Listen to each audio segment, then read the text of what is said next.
I stepped through the doorway of my childhood home, and the air hit me like a wave of stale whiskey and forgotten dreams.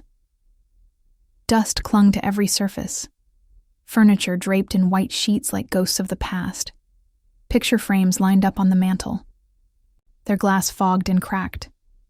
I took a breath, the familiar weight of it pressing down on my chest, heavy and suffocating. The floorboards creaked beneath my feet as I moved deeper into the living room, fingers grazing over the dust-coated frames. My mother's smile, frozen in time, her eyes bright with naive hope on her wedding day. My father beside her, standing tall and proud in his pressed suit, hand clasped over hers, as if promising to protect, to cherish. A crack ran down the glass, splitting their joined hands, a jagged reminder of what had become of those vows. I traced the line with my fingertip, feeling the grit of dust gather beneath my nails. My mother still wore that ring, even after everything, a symbol of her endurance, her silence, her suffering. My eyes drifted to the dining room, where the wooden table still stood, its surface marred with cigarette burns and the deep grooves from where my father had slammed his fists during drunken rages. I could still hear the echo of his voice, low, slurred, laced with venom. The way he spat words like daggers, his rage always simmering just beneath the surface, ready to erupt. I swallowed hard and stepped forward, each movement stirring, the dust like memories shaken loose. I paused by the kitchen doorway, my gaze falling upon the chipped glass that still sat on the counter, untouched and smeared with the faint residue of lipstick. My mother's shade, deep crimson, always perfect. She'd sip her wine from that glass and stare out the window as if waiting for something, anything, to change. It was that night, the night I overheard his voice, that everything shifted. I had been coming down the stairs, my footsteps soft on the carpeted steps, the house heavy with the hush of midnight. His voice was a whisper, low and tender, seeping through the crack in the study door.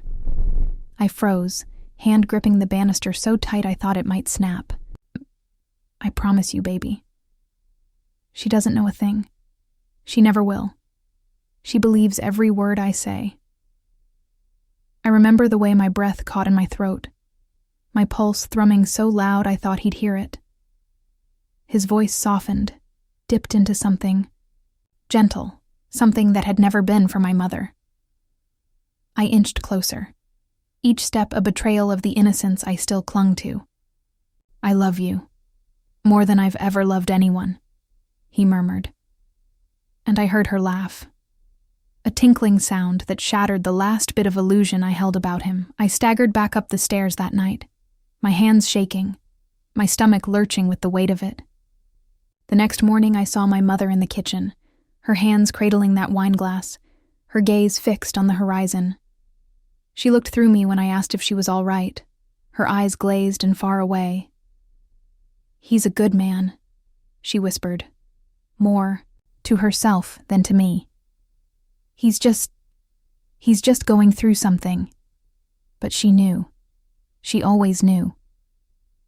My fingers curled around the cracked frame, dust smearing against my skin as I gripped it tighter, feeling the jagged edges dig into my palms. I wasn't a child anymore. I didn't have to accept her silence as loyalty, her endurance as strength. I wouldn't stand by and watch him tear through our lives unchecked, unpunished. I released my grip on the frame, watching it wobble on the mantel before settling back into place. A fracture ran down the center of their hands, and I wondered how long it had been there, how long it had taken for the glass to finally shatter under the weight of their lies. But I wouldn't shatter. Not anymore. I straightened, brushing the dust from my fingertips, and stepped back from the mantel. My gaze lingered on the photograph one last time, the crack splitting them apart, as if fate itself had drawn the line. I left the house with my heart pounding and my resolve steeled. This time there would be no forgiveness. This time he would face everything he had run from, and I would be the one to make sure of it. I used to think my father was indestructible. When I was young, he seemed like a giant, always towering above me with his booming laugh and the scent of aftershave that lingered long after he'd left the room. He had this way of making you feel like the world was spinning just for you, his smile broad and confident, his presence larger than life. Back then, I didn't see the cracks. I didn't see how his smile faltered when he thought no one was watching, or the way his eyes darted to the bottle hidden behind the kitchen counter. My mother would glide through the house with a kind of practiced grace, smoothing over every rough edge, erasing every sign of conflict before it could stain the walls. She was delicate and soft-spoken, always defending him. "He's just stressed," she'd whisper when his voice turned sharp, when the whiskey glass clattered too loudly on the table. Work has been hard. I believed her because I wanted to. I clung to the image of my father as a good man, a hard worker, someone who loved us deeply. But even then, shadows lurked in the corners of my mind, whispers of something darker I couldn't quite grasp. As I grew older, the whispers grew louder. His absences stretched from hours to days, his excuses flimsier.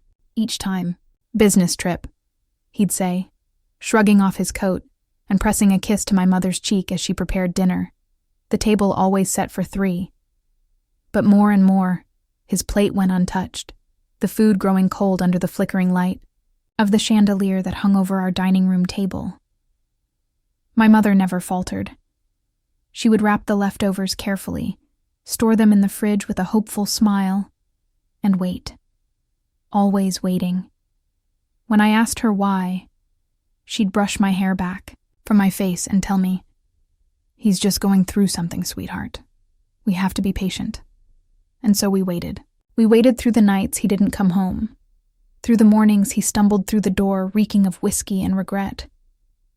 My mother would guide him upstairs, her hands gentle but firm, whispering soft reassurances as if he were a child who had simply wandered too far.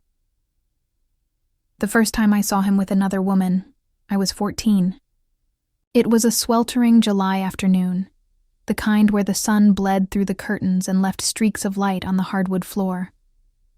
I had been wandering through town after school, taking my time, dragging my fingers along the wrought iron fences that lined the neighborhood. I spotted him outside a small cafe, laughing, really laughing, in a way I hadn't seen in years. She was with him, a woman in a red dress that clung to her curves, her hand resting on his knee as she leaned in to whisper something that made him throw his head back and laugh again. It was the kind of laugh I used to hear on Sunday mornings when he'd lift me onto his shoulders and dance around the living room. But this laugh, this one wasn't for me. It wasn't for my mother either. I stood frozen on the sidewalk, hidden behind the low hedge that bordered the cafe. My breath came in sharp bursts, my hands shaking as I watched him lean in and brush a stray hair from her face, his fingers lingering a moment too long. She smiled up at him, eyes sparkling with something I recognized immediately. Adoration. It was like watching a play unfold behind glass, silent and surreal. My feet were rooted to the pavement, my mind screaming for me to move, to turn away, to pretend I hadn't seen. But I couldn't. I watched until they stood, her hand slipping into his arm wrapping around her waist as they walked away, oblivious to the eyes that followed them. I stumbled home that evening, my hands still shaking, the world tilting slightly beneath my feet.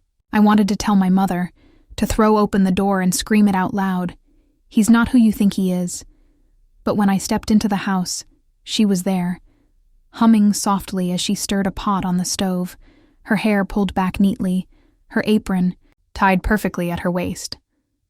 The table was set for 3, his plate gleaming under the soft light, a fresh bottle of whiskey perched on the counter beside it. I opened my mouth, but the words wouldn't come. My mother turned to me, her eyes soft and warm. "You're just in time," she said, wiping her hands on her apron. "Your father's on his way home. He called me just a little while ago." I nodded, the words sticking in my throat like thorns. He never called. He hadn't called in months. But I couldn't bring myself to shatter that fragile hope that hung between us like a thread stretched too thin. Over the years, I caught him more times than I could count. Little moments. A hand brushing someone else's. The lingering scent of perfume that wasn't my mother's. Lipstick stains on his collar that he never bothered to hide. Each time, I'd bite my tongue, swallow my outrage, and wait. My mother did the same. Every evening she set his plate, poured his drink, and waited. Her friends would whisper behind cupped hands, their eyes pitying and sharp, but she would only smile and shrug. "He's just going through something," she would say. "He's a good man. He's just lost." I started to hate that word.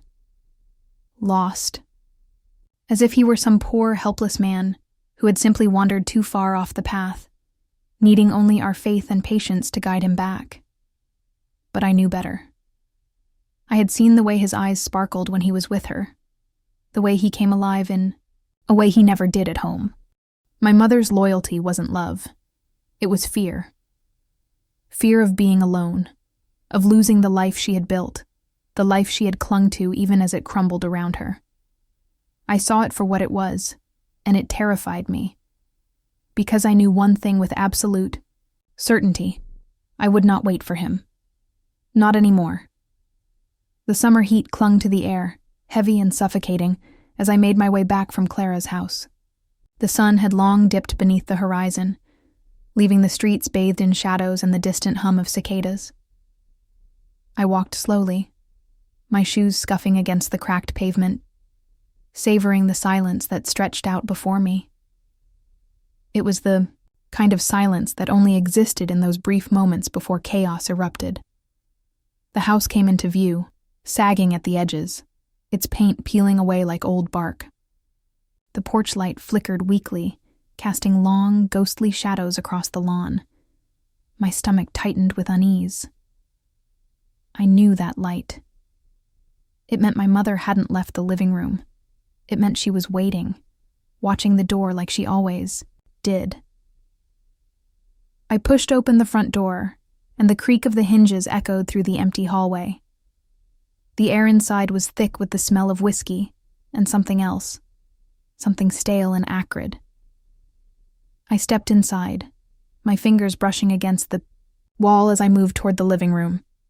There she was, my mother, hunched over in her armchair, a bottle of whiskey balanced precariously on the edge of the coffee table. Her hands were trembling, fingers curled around a cigarette that had long since burned down to ash. Her eyes, bloodshot and swollen, flickered, up to meet mine, and for the first time I saw it. The truth. "Mom?" I whispered, my voice cracking. She didn't answer. She just stared at me, her eyes hollow, cheeks streaked with mascara and dried tears. I stepped closer, my hands shaking. "Mom, what happened?" Her gaze drifted back to the bottle, her fingers shaking as she took another drag of the cigarette, exhaling slowly. "He's gone," she whispered finally, her voice brittle and sharp, like broken glass.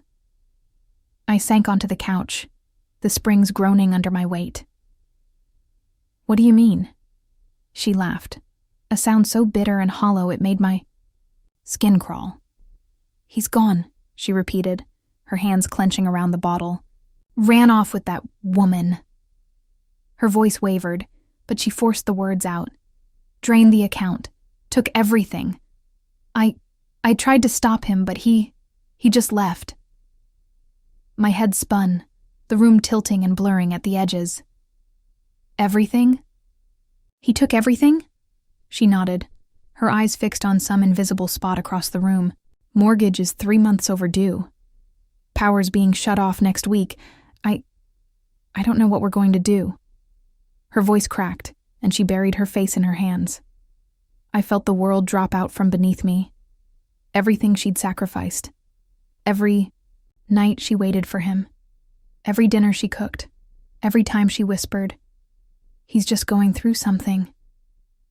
It had all been for nothing. I stood, the room swaying slightly. "I'll fix this," I said, my voice barely above a whisper. She looked up, her eyes rimmed with red, and for a moment, there was hope. Hope that I could fix it, that I could undo everything he'd done. But then the phone rang. The shrill, jarring sound tore through the silence, and I flinched. My mother stared at it, unmoving, her hands still wrapped around the bottle. I stepped forward, reaching for the receiver, the cold plastic cool against my palm.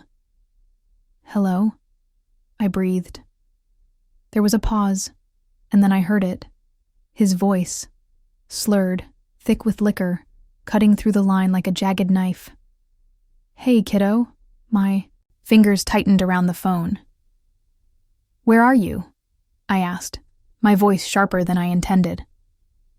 He chuckled, low and condescending. "Far away from that hellhole, that's for sure." I heard a woman's laugh in the background, high-pitched and sugary. My stomach clenched. "You took everything," I whispered, my voice cracking. "How could you do that? How could you just leave?" His laugh grew louder, echoing through the receiver. "You sound just like your mother," he slurred. "Weak, helpless, always waiting for someone to save you." My hand shook, the plastic creaking beneath my grip. "You ruined everything," I whispered, my throat tightening. He sighed as if bored. "You're too young to understand," he said. "Your mother, she's not strong enough. She never was, and neither are you." Something inside me snapped. It was a clean break, like the crack of a bone or the shattering of glass. The fear, the uncertainty, the desperation, it evaporated, leaving only fury in its wake. I straightened, my spine, my fingers curling tighter around the phone. "You're wrong," I said, my voice steady now, stronger than it had ever been. "I'm stronger than you think." He chuckled, but there was something uneasy about it now. "Sure you are a kiddo, just like your mom." I didn't flinch. I didn't waver. "No," I whispered, my voice like steel. "Not like her. Never like her." The line went dead. I stared at the receiver, my breath coming in ragged bursts, my heart thundering in my chest. I set the phone back on its cradle, my hands steady, my eyes fixed on the window where the moon hung low and bright in the sky. My mother watched me from the armchair, her eyes wide and searching. "What did he say?" she asked, her voice brittle. I turned to her, my shoulders squaring. "He's not coming back," I said, the words heavy, with finality. "And I'm done waiting for him." For the first time, I saw it, the flicker of something like pride in her eyes. It was small, almost imperceptible, but it was there. I nodded to myself, a whisper of resolve hardening in my bones. This was not where my story ended. I would rebuild. I would claw my way out of the wreckage he left behind, and I would make him pay for every broken promise, every night my mother waited by the door, every secret we buried. He had taken everything from us, but I would take it all back, and I would burn down every bridge, every lie, every thread of his perfect life to do it. The day we left the house felt like a funeral. The sun hung low in the sky, pale and indifferent, casting long shadows across the lawn where my father's old pickup truck used to be parked. I stood at the edge of the driveway, cardboard boxes piled around me like makeshift tombstones, each one holding remnants of a life that no longer existed. My mother was inside, moving through the house like a ghost, her hands running along the walls as if she were memorizing every crack, every chip of paint. I watched her pause in the doorway of the kitchen, her fingertips grazing the spot on the counter where she used to leave his dinner plate, still warm and waiting. Her shoulders shook, but she didn't cry. Not anymore. I think she had finally run out of tears. "Ready?" I asked, my voice sharper than I intended. She flinched but nodded, clutching her purse to her chest like it might anchor her to the past. She stepped out onto the porch, her heels catching the edge of the wood, and I reached out instinctively, steadying her. Her eyes met mine, rimmed, red but clear, and I saw it there. The flicker of something like fear, buried deep beneath the layers of resignation.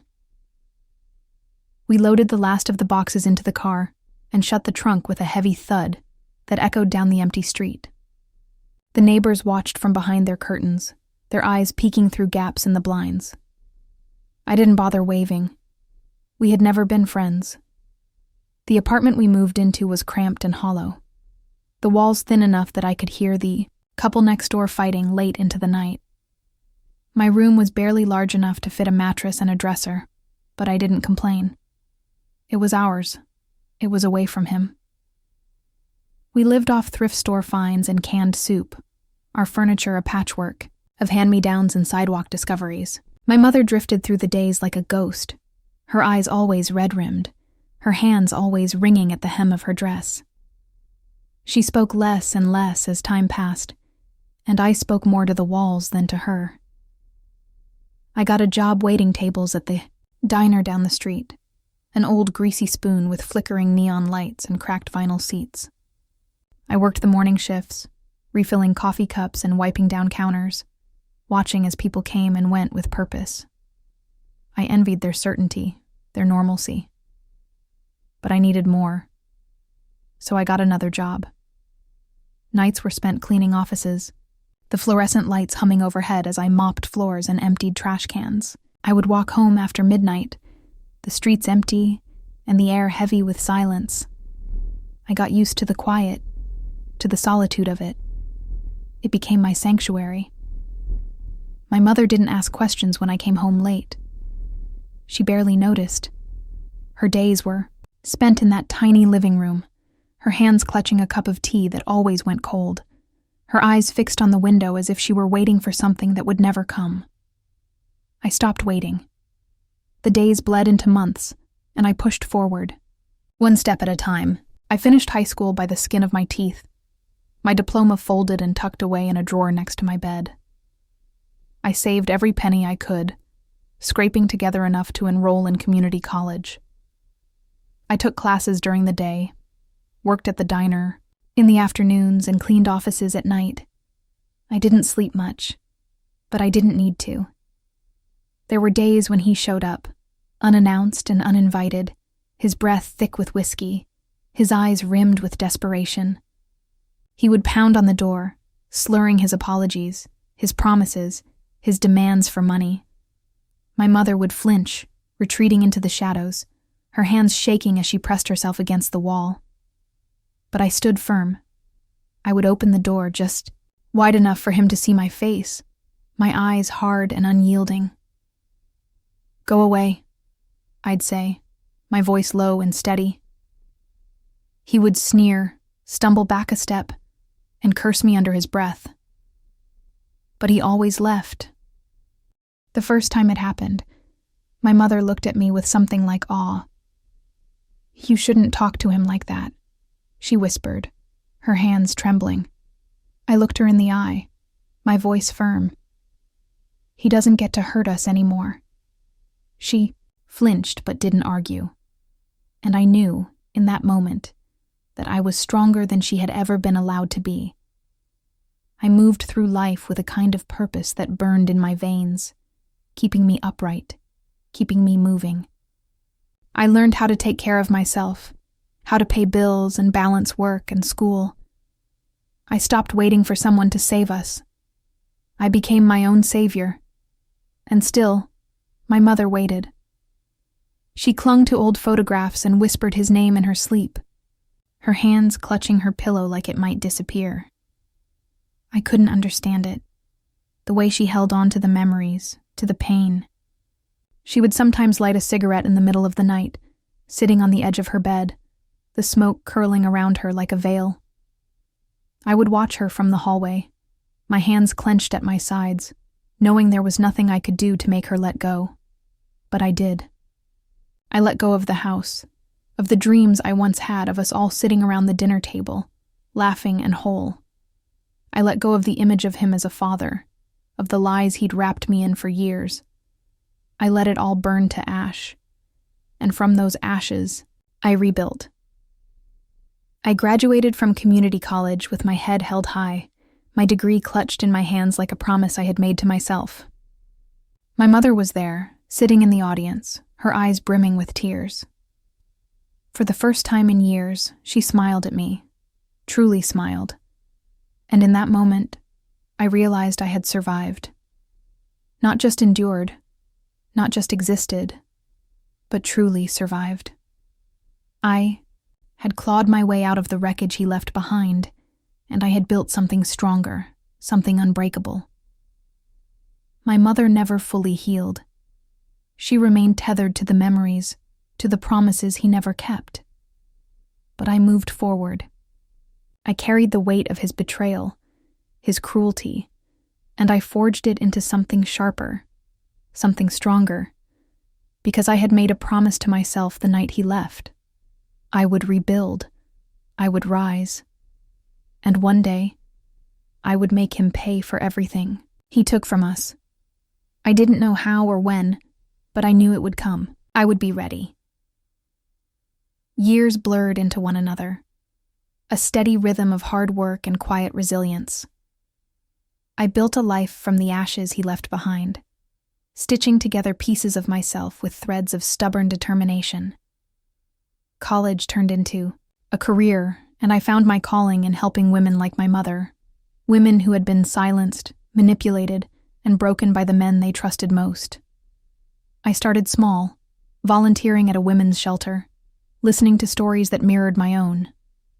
Faces blurred together, bruised eyes, trembling hands, whispers of apologies for things that were never their fault. I listened, I held hands, and eventually, I began to speak.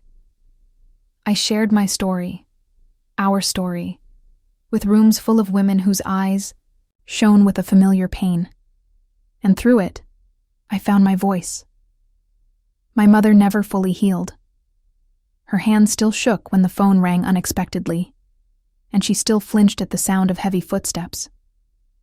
But she found some measure of peace in the garden she tended outside our apartment, her fingers buried in the soil, coaxing life from the earth. I bought her rose bushes every spring, pink, her favorite color, and watched as she nurtured them with the kind of tenderness she once reserved for him. We didn't speak of my father, not for years, until the letter came. It was a Thursday afternoon, the sky thick with rain clouds that pressed low against the city skyline. I came home late, shoulders heavy with the weight of the stories I'd carried that day. My mother was at the kitchen table, her hands folded neatly in her lap, a letter resting on the table before her. I knew it was from him the moment I saw it. The handwriting was unmistakable, slanted, messy, the ink smudged at the edges. My mother's eyes were red-rimmed, her fingers trembling slightly as she pushed it toward me. "You should read it," she whispered, her voice brittle. I picked it up, the paper rough against my fingertips. I unfolded it carefully, my eyes skimming the words. It was short, barely 3 paragraphs. He was living in some rundown apartment on the edge of town. His mistress had left him, drained what was left of his money. He was sick, desperate. He needed help, financial support. His tone was familiar, apologetic but shallow, dripping with false humility. I read the last line twice, the words settling in my chest like stones. "I need you." I set the letter down, my hands steady, my heart calm. My mother watched me carefully, her eyes filled with something like pity. "What are you going to do?" she asked. I straightened my back, smoothing the letter against the table with deliberate precision. "I'm going to help him," I said quietly. Her eyes widened, her hand flying to her mouth. "But after everything he did, I looked at her, my gaze steady. "It's time," I whispered. "It's time he paid for everything." 2 days later, I stood outside his apartment building, the rain slicking the pavement beneath my feet. The building was crumbling, paint flaking from the brick, windows smeared with grime. I climbed the stairs slowly, each step deliberate and unhurried. I found his door easily enough. Number 12, the paint peeling from the wood, the hinges rusted with age. I knocked twice, the sound echoing down the hallway. I heard the shuffle of footsteps, the scrape of metal, and then the door swung open. He stood there, framed in the doorway, and for a moment I barely recognized him. He had withered. His shoulders hunched, his hair gray and thinning. His eyes, once sharp and calculating, were rimmed red and sunken. A bottle of whiskey dangled from his hand, his knuckles yellowed and cracked. "Kiddo?" he croaked, blinking, against the light. I smiled, small and deliberate. "Hi, Dad." He stepped back, holding the door open. I walked inside, the air thick with the stench of stale alcohol and mildew. Empty bottles littered the floor, stacks of unopened mail piled high on the coffee table. The wallpaper was peeling, the edges curling away like dead leaves. "Didn't think you'd come," he muttered, shuffling back to his chair. He collapsed into it with a groan, the springs creaking under his weight. He looked up at me, eyes glassy and rimmed with desperation. "Did you read my letter?" "I did." He nodded, his hands fumbling with the cap of the whiskey bottle. I'm in a bad spot, kiddo. Just need a little help getting back on my feet." His eyes flickered up to meet mine, his voice slipping into that familiar cadence, the one he used when he wanted something. "I know I wasn't perfect. I made mistakes. But I'm trying to make it right." I watched him carefully, my hands folded in my lap. "Right," I murmured.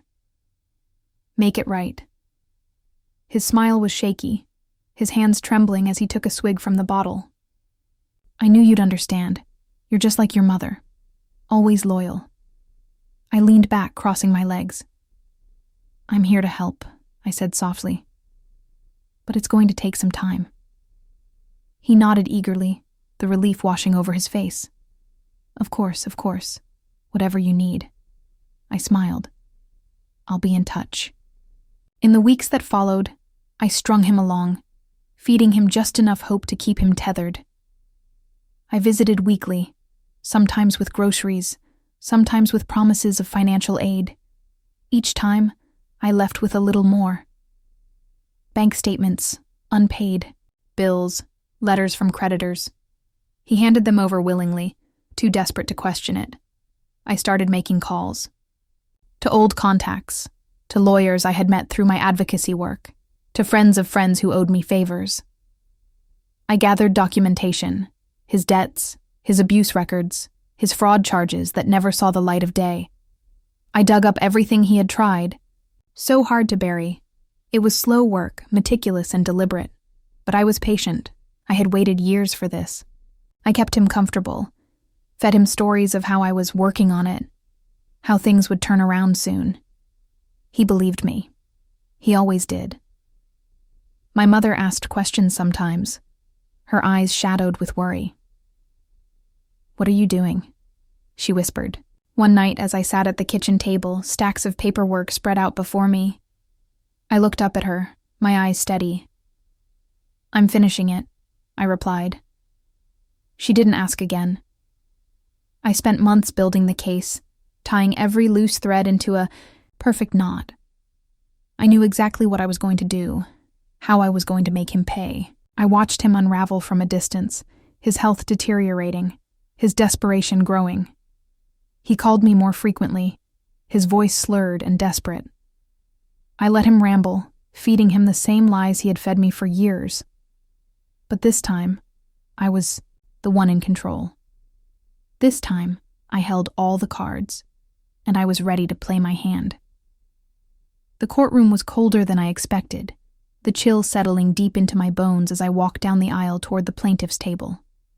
The fluorescent lights buzzed softly overhead, casting a pale glow over rows of polished benches filled with strangers, their eyes flitting between me and the man who sat hunched and hollow at the defense table.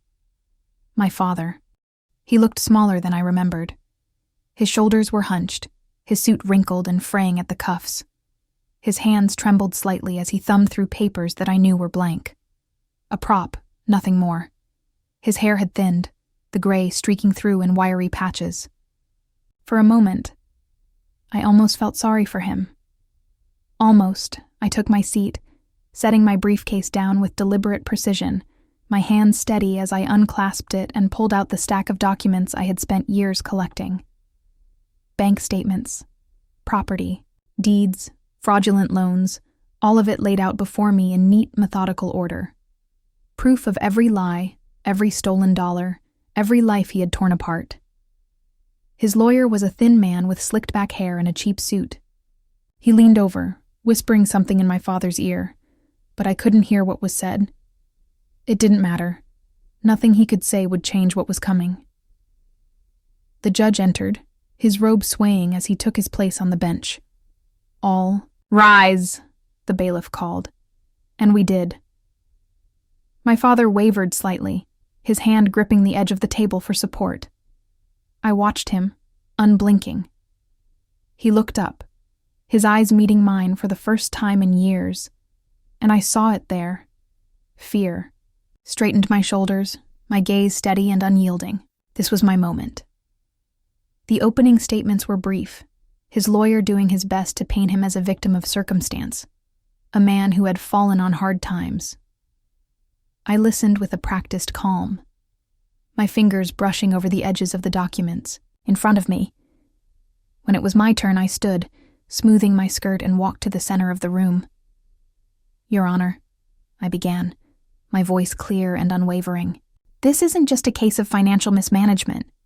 This is a pattern of abuse, manipulation, and fraud that spans decades. I laid the first document on the table, the paper crisp and unyielding beneath my fingertips. This is the first loan he took out in my mother's name without her knowledge. He drained her savings, forged her signature, and left her destitute. The judge's eyes flickered to my father, who shifted uncomfortably in his seat. I placed the next document down. This is the second loan, and the third. All under fraudulent pretenses, all siphoned into his personal accounts, all used to fund a life he never deserved. I didn't stop. One by one, I laid them out. Evidence of his gambling debts, his hidden offshore accounts, the unpaid child support for children my mother never knew existed. His lawyer tried to object, his voice sharp and desperate, but the judge waved him off, his eyes locked on the mounting evidence before him. My father's hands began to shake, his gaze darting around the room as if searching for an escape. There wasn't one. Not anymore.